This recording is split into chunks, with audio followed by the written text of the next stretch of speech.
নমস্কার, আমি তরুণ ঘোষ। শেখ হাসিনার প্রেস কনফারেন্সের পর ঢাকা এবং বাংলাদেশ ভারতের মধ্যে যে সম্পর্ক তৈরি হচ্ছে, তাতে আর যাই হোক কূটনৈতিক সম্পর্ক বলা যায় না। কূটনৈতিক সমস্ত শিষ্টাচার বহির্ভূতভাবে কদর্য ভাষায় ফেসবুকে একটা মন্তব্য করা হয়েছে। ক্ষুব্ধ হতে পারে, কড়া প্রতিক্রিয়া জানাতে পারে। ভারত যেটা করে, যে কোনো শিক্ষিত এবং পরিশীলিত রাষ্ট্র কূটনৈতিক ভাষায় তাদের বক্তব্য এভাবেই পেশ করে।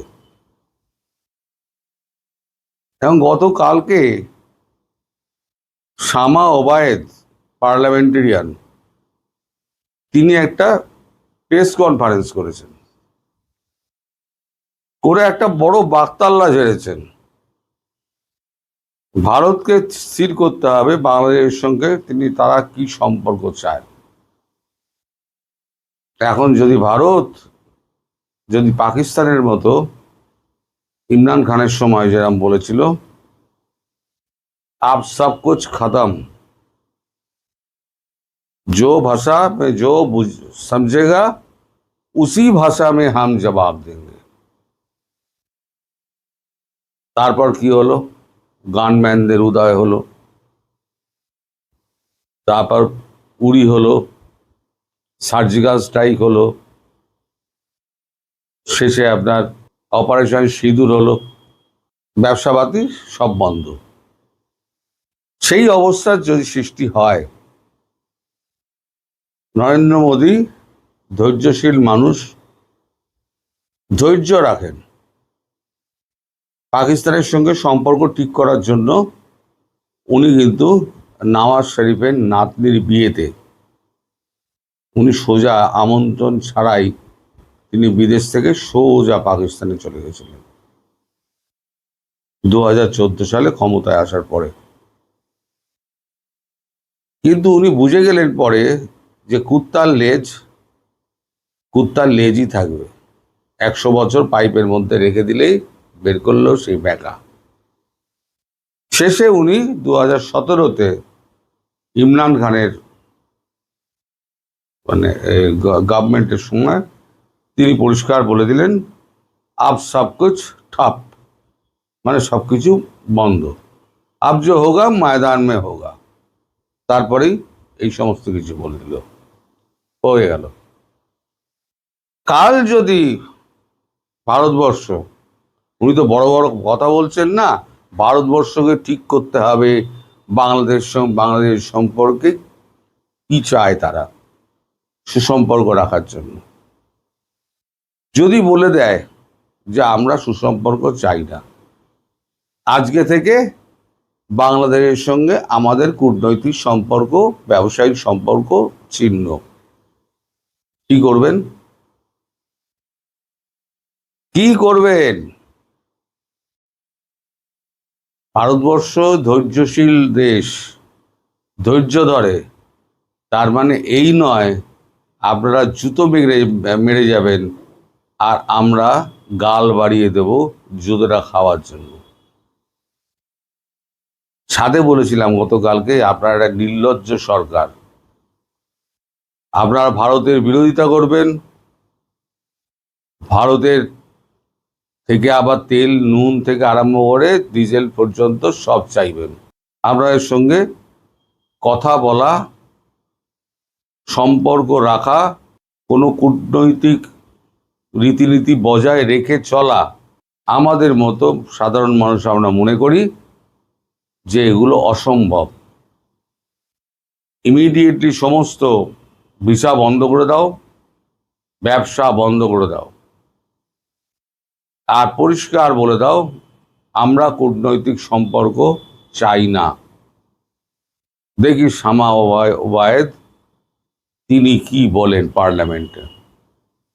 কোথায় যান? আমেরিকা একদিকে চাপছে, একদিকে চীন চাপছে, একদিকে রাশিয়া চাপছে, তারপরে ভারত যদি একমাত্র বন্ধু রাষ্ট্র পাশাপাশি রয়েছে, সাহায্যের হাত বাড়িয়ে দেয়, যখনই যা দরকার হয় কম বেশি হলেও পাঠিয়ে দেয়। আপনাদের খাইয়ে পরিয়ে বাঁচিয়ে রেখে দিয়েছে মশাই। তারপরে যদি আপনারা এই সমস্ত বাকতাল্লা কষেন, তাহলে বলা যায় যে লেবু একটু বেশি চটকে ফেলছেন। লেবু বেশি চটকালে তেতো হয়ে যায়, যেটা পাকিস্তান করেছিল। মালয়েশিয়া একবার বড় বড় কথা বলেছিল, খুব খুব বড় বড় কথা বলেছিল। ভারত কি করলো? মালয়েশিয়া থেকে পাম তেল আমদানি সব বন্ধ করে দিল। 1.5 মাসের মধ্যে সব প্রতিবাদ ফুস হয়ে গেল, এসে হাতে পায়ে ধরাধরি। ওই যে কাতারের আমির ছুটে এসেছিলেন না প্লেন ভাড়া করে, কেন ছুটে এসেছিলেন? যে কাতারের সঙ্গে অয়েল ডিলটা এবং গ্যাসের ডিলটা ক্রমশ কমাচ্ছিলেন নরেন্দ্র মোদী। কারণ কাতার সমস্ত সন্ত্রাসবাদী রাষ্ট্রগুলোকে, মানে সংগঠনগুলোকে, তাদের ওখানে অফিস খুলে বসতে দিয়েছে, এবং ভারত বরাবর সন্ত্রাসবাদের বিরুদ্ধে। এই একই অবস্থান কিন্তু বাংলাদেশেরও। ভারত কিন্তু বারবার বলে যাচ্ছে শেখ হাসিনার এই প্রোগ্রাম, সেটা হচ্ছে একটা বিদেশি প্রাইভেট সংগঠনের একটা প্রোগ্রাম। সেখানে উনি ভার্চুয়ালি কিছু বলেছেন। রণদীপ জয়সওয়াল তিনি অফিসিয়ালি প্রেস কনফারেন্স করে বলে দিয়েছেন যে আমরা এর মধ্যে নেই, সরকারের এর মধ্যে কোনো বক্তব্য নেই, এবং শেখ হাসিনা যা বলেছে সরকার সেটা সমর্থন করে না। অর্থাৎ বাংলাদেশের যে বর্তমান সরকার, তাকে এখনো বৈধতা দেয় ভারতবর্ষ। তারপরেও যদি ওপার থেকে বলা হয়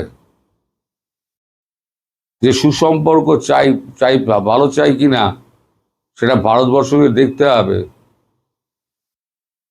তাহলে পরে তার উত্তরটা কি হতে পারে এবার আপনারা ভেবে নিন। আমি তো মনে প্রাণে চাই পশ্চিম দিকে যেটা হয়েছে পূর্ব দিকে সেটাই হোক। পূর্ব পশ্চিম দুটোই ব্লক করে দাও।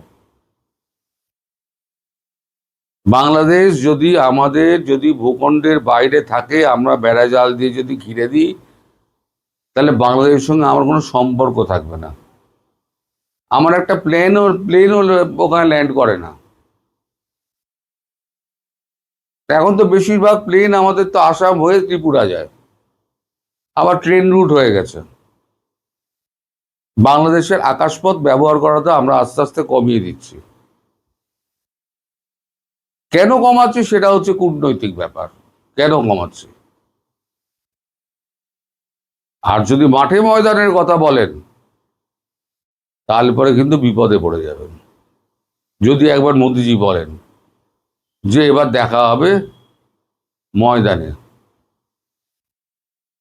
ময়দানে তো আপনারা তো একদিনও টিকতে পারবেন না, একদিনও টিকতে পারবেন না।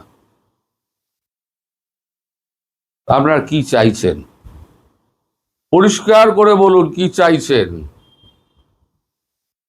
কিন্তু লেবু বেশি চটকাবেন না। আজকে সরকার কিছু বলেনি, আজ পার্লামেন্টে খুব হইচই হয়েছে। আমি জানি না পার্লামেন্টের এই হইচইয়ের পর বিরোধী দল যেভাবে প্রধানমন্ত্রীকে চেপে ধরেছে, প্রধানমন্ত্রীকে পরশুদিন উত্তর দিতেই হবে। এই যে ক্ষুব্ধ হাসিনা বক্তৃতার পরেই ক্ষুব্ধ বাংলাদেশ যেটা বেরিয়েছে, আপনারা এভাবে চলুন। তবে লেবু বেশি চটকালে যেটা হবে, এখন যেটা শান্তিপূর্ণভাবে সমাধানের চেষ্টা করা হচ্ছে, সেটা তখন অশান্তিপূর্ণভাবে হবে। মেরে ঠ্যাঙিয়ে বিষ ঝেড়ে আপনাদের ওখানে বসিয়ে দিয়ে আসবে শেখ হাসিনাকে। আপনাদের যদি এই এক গাছাল চুল যদি ছেঁড়ার অবস্থায় থাকেন আপনারা, তাহলে ছিঁড়ে নেবেন। সবাই ভালো থাকবেন, সুস্থ থাকবেন, সাবধানে থাকবেন। ধন্যবাদ।